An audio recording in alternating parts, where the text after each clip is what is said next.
নমস্কাৰ। শব্দৰ কল্লোল। মৰম এটা সৰু শব্দ।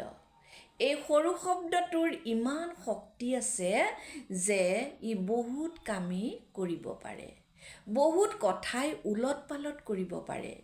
প্ৰহ্লাদৰ স্থিতিৰ সময়ত অসুৰ হিৰণ্যকশিপুৰক তেওঁৰ পত্নীয়ে মৰমেৰে নাৰায়ণ শব্দটো উচ্চাৰণ কৰিবলৈ কৈছিল। তাৰ ফলতেই অসুৰৰ বংশত এজন ভগৱান প্ৰিয় ভক্তৰ জন্ম হৈছিল।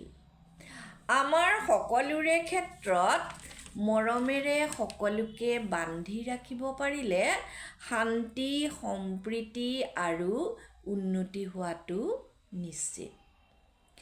এই মৰমেই পৃথিৱীখনক জীয়াই ৰাখিছে।